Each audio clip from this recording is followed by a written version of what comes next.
everyone, and welcome to the next episode of Home of Houseplants, the podcast. Today I have a really interesting guest whose name is Steve Falcioni from Organic Crop Protectants. Steve, welcome. Hey, thanks for having me. Steve, you are my first guest who can really just give us some insight into the world of how to deal with common houseplant problems in terms of, I'm going to refer to them here as insecticides or fungicides, in terms of the product range Organic Crop Protectants has on the market. Can you tell us a little bit about what products you have on offer? And then I was hoping to pick your brain about a few common problems. Yeah, sure. So we do a range of certified organic insecticides, fungicides, as well as like fertilizers and things to improve the soil. So it's kind of like virtually there's something there for whatever problem a person encounters, but within the organic realm. So things that are nice and safe, not going to harm the user, not going to harm the environment. So that's what I like anyway. Obviously, I'm a little bit biased, yes, but I'm definitely into organics. Steve, as I'm talking to you right now, I'm obviously in front of my computer and I'm on the website ecoorganicgarden.com.au.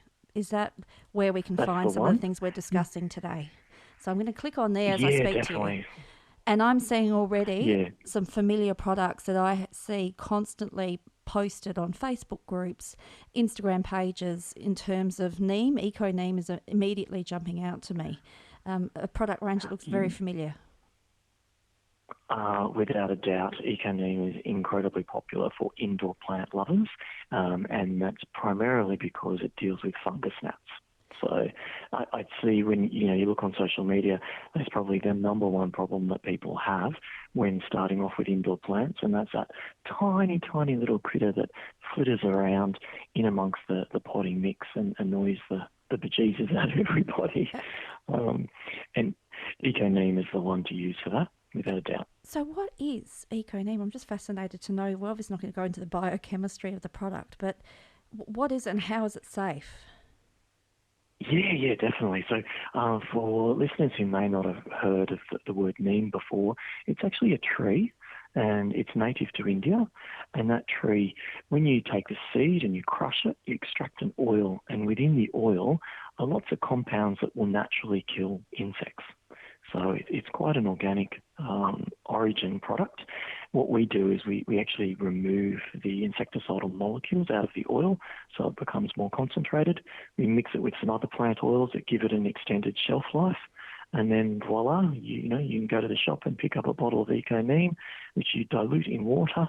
And for the fungus gnats, you actually drench it into the soil. Oh, wow. Because that's where they live in the soil. The eggs, is that right? Or?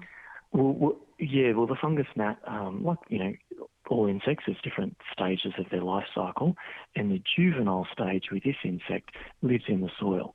It's a little tiny grub that's clear or sort of off-white. Most people won't ever notice it because it's pretty small, and the juvenile, this little grub, it's feeding on the roots of the plant as well as other organic matter. So when you drench the Eco Neem into the soil, it'll kill the grub. Steve. And that's how you break the life cycle. So that's how you do it. It's almost like head lice. That's what's jumping to mind at the moment, breaking this life cycle. You can see I'm a mother with 3 young kids. So, yeah, the life cycle, that's got to get to the eggs and deal with what do they call them? There's another name for the eggs, but we'll move on. Eco Neem, how long does it last for once you do an application? So you've got your pot, you've potted it up, and then you're seeing these annoying little bugs flying about. You head out, buy some of this stuff and treat it. How long does it last? Or you've broken the cycle? Yeah, so the Eco Neem solution itself does break down quite rapidly. Mm-hmm. So there's no persistence in the environment, which makes it nice from an eco-friendly perspective. In regards to controlling the fungus gnat, when you drench through, assuming that you drench thoroughly, you will kill them all. But of course, there are still the adults flying around in the air, right, and they may lay some new eggs. Okay. So you might have to drench a couple of times to fully break the life cycle. So the good news is the adult gnats don't live very long. They only live a couple of days. So it's not like you have to outsmart them for weeks and weeks. Right. It really is just one or two drenches, and you should notice the numbers drop right away. So Steve, sometimes, people who have persistent problems, to me, it's usually an indication that they're keeping their pots probably too wet. okay. Because this particular pest loves really moist conditions. Okay. So if you can try and keep the plants on the drier side, don't let water accumulate in the sources and things like that, that will also help, win the war against the gnats. That's really interesting. The Eco Neem product, has it been on the market for a while, or is it relatively new? Yeah. Well, look, we've been quite a small business, so for many people they might go, oh, I've never known that was around before, even though we've sold it for 10 years. Okay. Um, It's certainly so, rising in so for popularity. some people it will be new in their eyes. Yeah. In the last couple of years, sales have really gone through the roof. And that's a mixture of more and more people doing indoor plants, but also more people interested in looking at safe organic options, sort Steve, of a double-headed attack. is there much to I don't know if this is an urban myth, but it does make sense to me. You repeatedly see discussion threads on Facebook groups and social media about, I didn't have it before I bought this new bag of potting mix from this nursery, or this particular brand of potting mix is renowned to, cause this problem because it's obviously in the bags of potting mix, or the eggs from these gnats are in the potting mix. Is that an urban myth? I mean, obviously the eggs are coming from somewhere, and do companies screen their potting mixes for this or treat it? Do you know much about that side of the supply chain in indoor plants? Yeah, look, when potting mixes are made, they're made from essentially organic matter that gets composted down.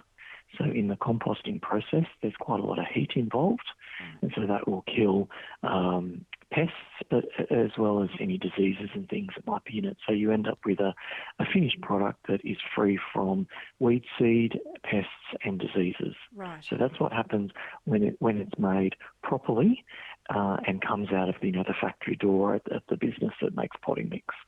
Now, when you pick it up from the shop, there's a lot of time that's happened between that, and it can depend on how it was stored.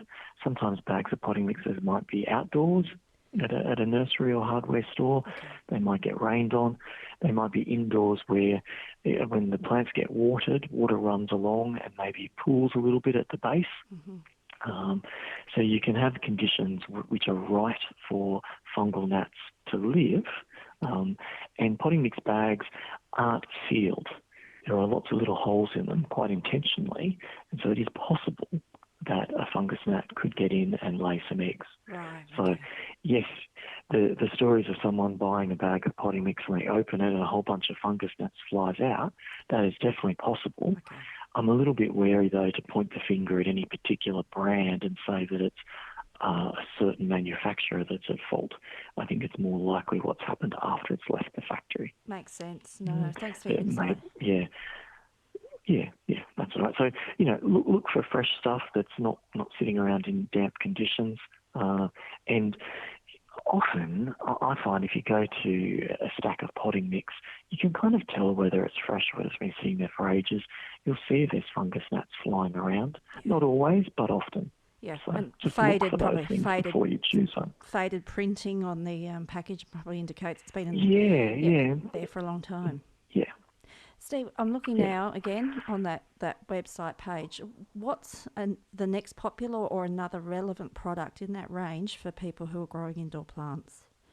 Is it eco oil? Okay. Is that something I say regularly?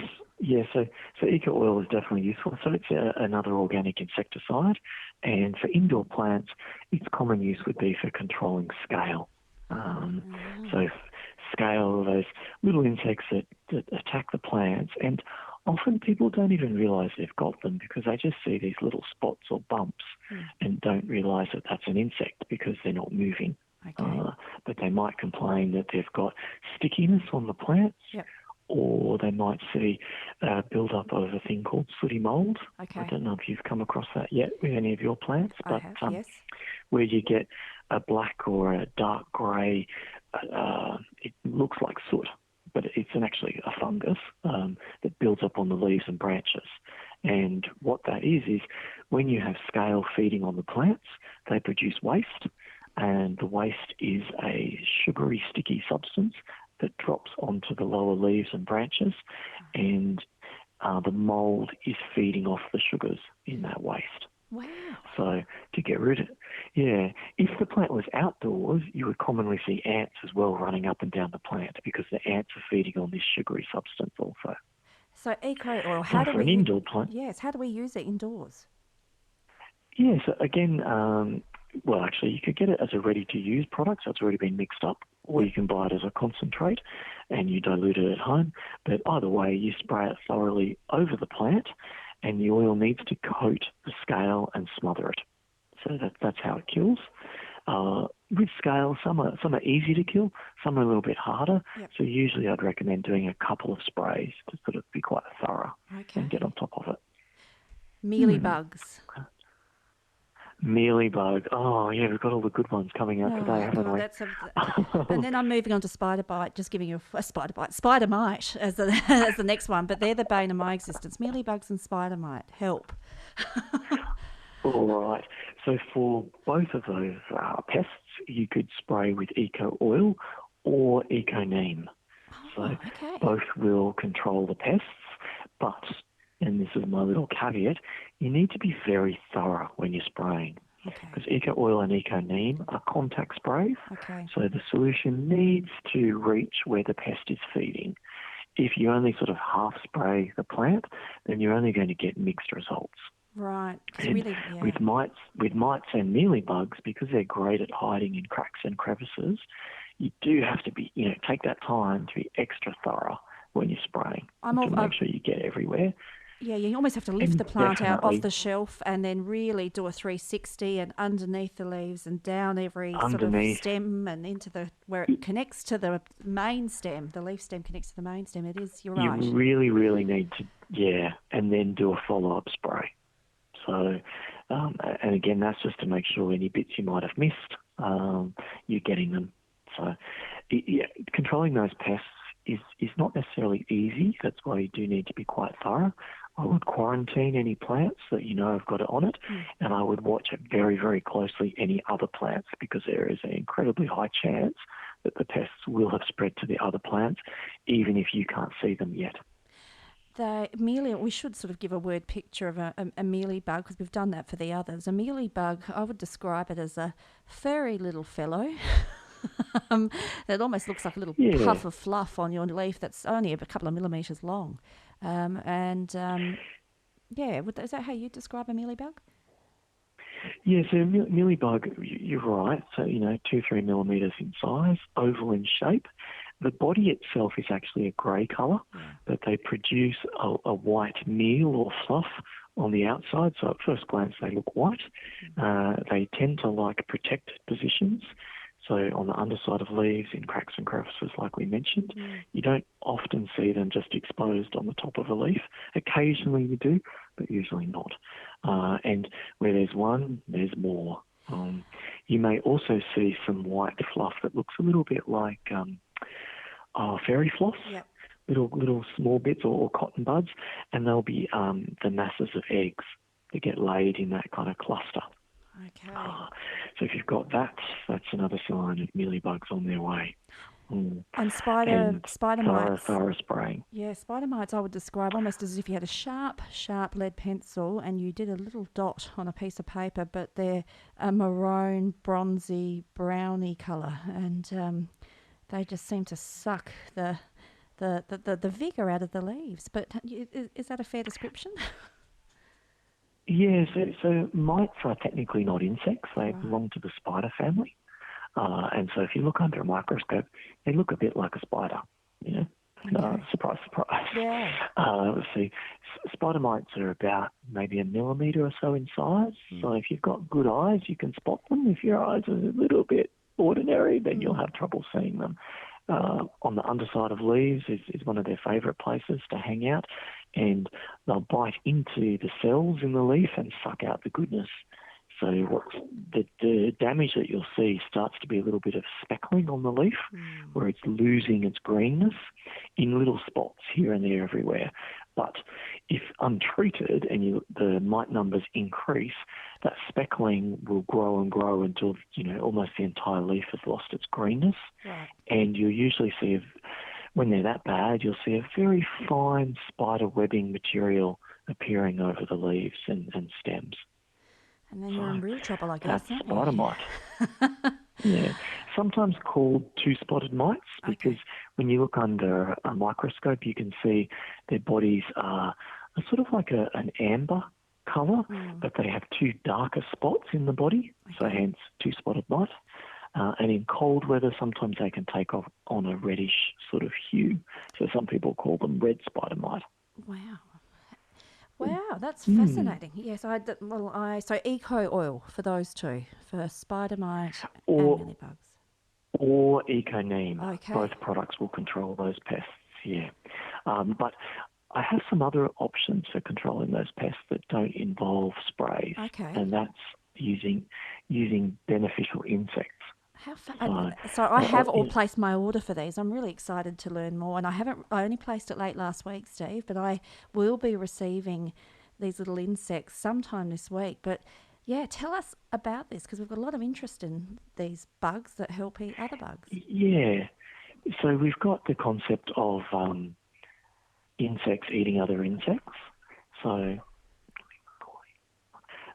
where you've got lady beetles that eat aphids, for example. So most people will be aware of that.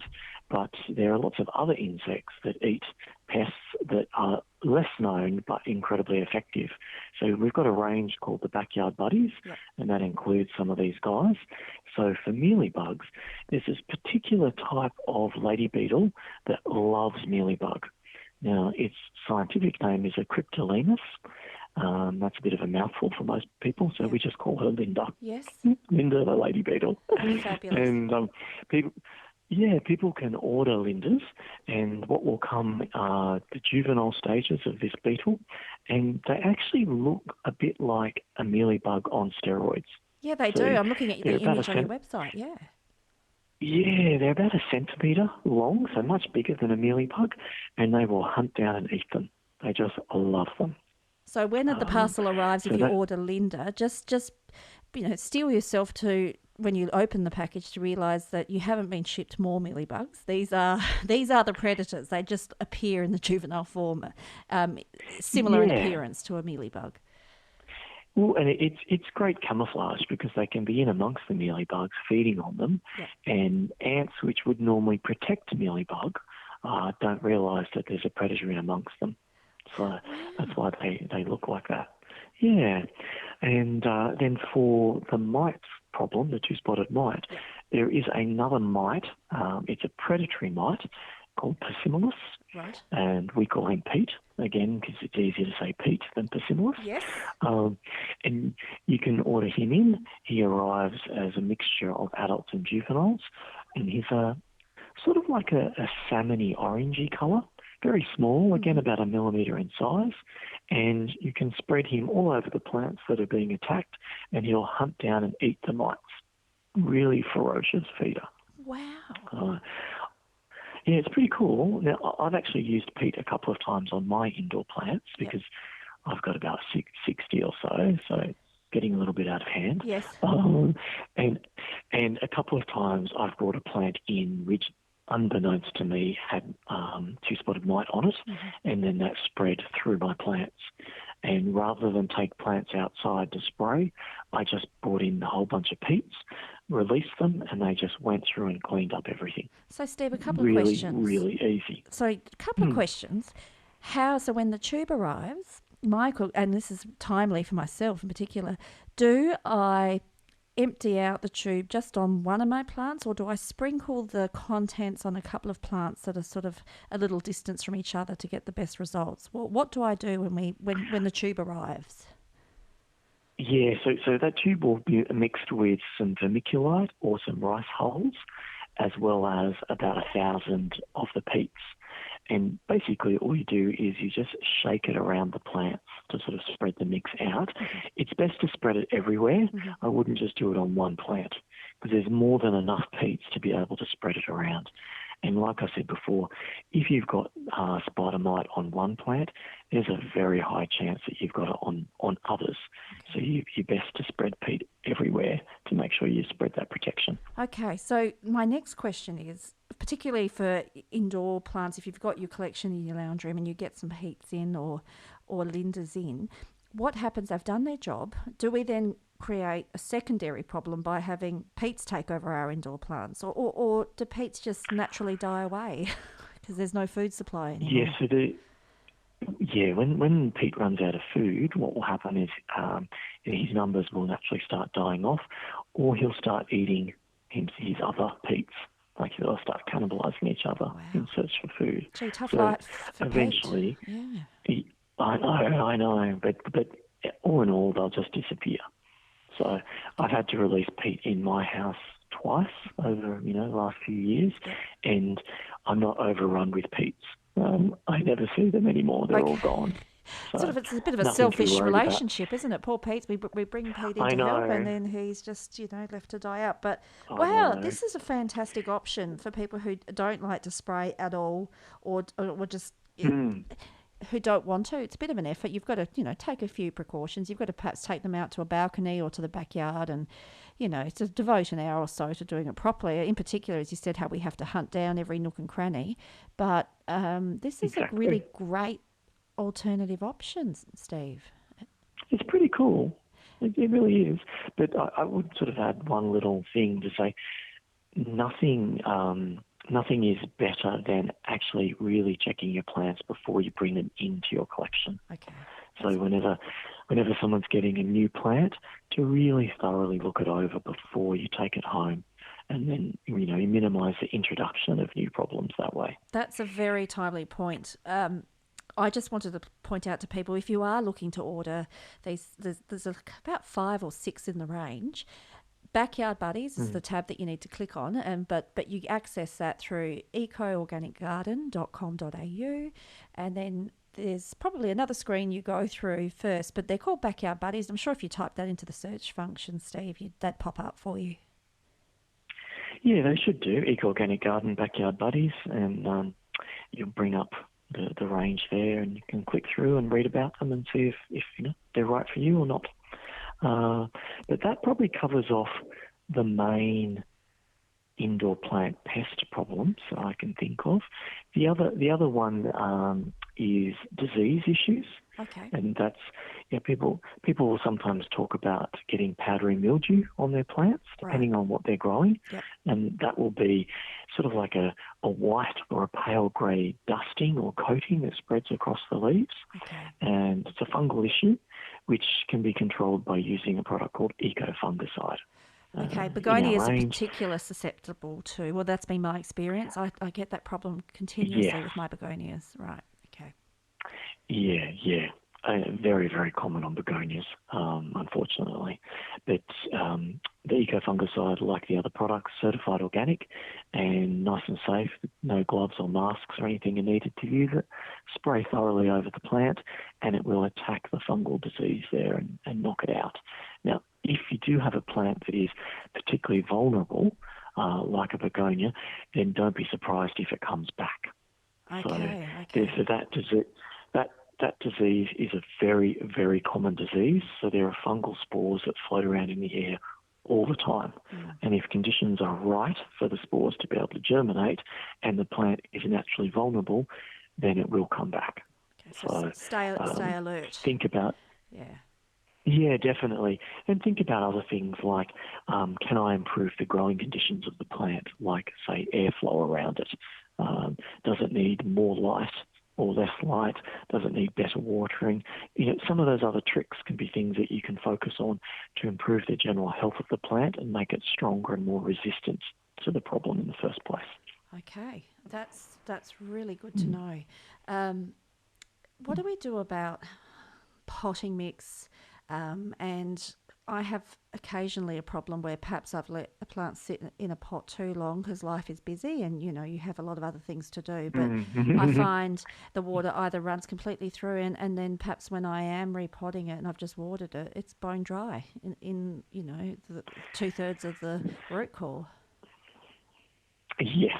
So potting mixes are man-made substances, and they they involve usually a lot of pine bark material that's composted down, and as the potting mix ages, further decomposition occurs. So you'll get slumping. When you first potted up the plant, the soil was maybe a centimetre from the top of the pot, but you look at it a year later and the soil has shrunk down a few more centimetres. And that's the potting mix just continuing to decompose and compact. Now, as it does that, it often will produce waxy coatings around the soil particle. That means that when you water, the wax repels the water. So you might think that you've watered the pot thoroughly because the water runs through, but usually it's just running through the gap between the wall of the pot and the mix of potting mix, or sometimes through large cracks in the potting mix, rather than being truly absorbed in all the material. Okay. So to overcome that, we use what are called wetting agents. Now, some wetting agent products are not very eco-friendly. So we have one called Eco Hydrate, and it's 100% biodegradable, nice and kind to the planet, and all the things that you'd expect from our range, but very effective at improving the wetting of the soil. So basically you buy it, dilute it, and then water it thoroughly into the potting mix. Really, really repellent soil might need to be repeated, or you might say do up a bucket of it and then dunk the pot in the bucket and let it percolate through thoroughly. Right, so try this. So it's not a lost cause in terms of you've seen that degradation, that the soil has slumped. You don't necessarily first blush have to chuck it in the bin and buy a new bag. Give this a go. Or indeed you could rehabilitate your soil by putting, as you said, in a large bucket, popping some of this in it and maybe adding a bit of a top-up of new potting mix and rejuvenating it. That's another option, isn't it? Yeah. I mean, potting mixes don't last forever, and ideally they should be redone, like they should be repotted probably every couple of years. But like you said, life gets busy and we don't always get to it. So keep an eye on what's happening with that potting mix, because once it starts to fail or develop problems, then sure enough, the plant will develop problems as well. The other thing to keep in mind when we're talking about potting mix changes is often over time it becomes very acidic. As that mix continues to break down, it usually acidifies. And whilst most plants prefer the soil to be neutral to slightly acidic, once it becomes very acidic, you start to see problems occur as well. Availability of nutrients is impacted, and plant growth can really start to suffer. So any potting mix, probably over a year, you should be checking the pH of the soil. How do we do that? There's a very good chance it's... how to do it? Oh, that's easy. You get a pH soil testing kit. You can get that from the hardware store or the nursery. They cost about $20. And they will last you forever and ever and ever. But basically, it comes with a little plastic sheet or disc that you put a bit of the soil on, and there's a liquid solution that you squirt into the soil, stir it up so it's all mixed, and then there's a powder that you squirt on top, and it will go a certain colour. And there's a colour chart that you compare it to, and depending on the colour, it will indicate what the pH is. Wow. So it takes 30 seconds, a minute to do. And then you can run around and you can test all of your pot plants. And you could do it every 6 months, maybe every 12, something like that. And it'll give you an idea of what's going on. If the potting mix has become quite acidic and you don't want to repot, then you could use EcoFlow Lime or EcoFlow Dolomite. And those products will change the pH. They'll make it less acidic and make it move more towards the alkaline side. Wow, that's very helpful to know. You can't really set and forget with plants. Well, you can, but they won't be at their best. So what I've sort of picked up from our conversation is just keep aware, keep checking, particularly when you're bringing new plants into the collection. Really give them a good once over, perhaps as you bring them out of the car by the front door. And if there is a concern, quarantine it and pick up one of your products. I'm sure a lot of people already have it, to deal with it before you bring it in. And then throughout the course of the years that follow, just keep an eye on the soil level in terms of the degradation, and indeed, as you said, the pH levels. So it's a lovely hobby, but you can't turn your back on it if you want to have a really good, strong, healthy plant, can you? It's Yeah, and look, we've all seen, whether it's our own or whether it's at our parents' place or a friend's place, that pot plant that gets completely neglected and it still keeps chugging along year after year. Yeah. So definitely there are some plants that are tough as and can handle complete neglect. But as more people get interested in, unusual plants, those rare things and the like, a lot of those will need or benefit from just that extra bit of care.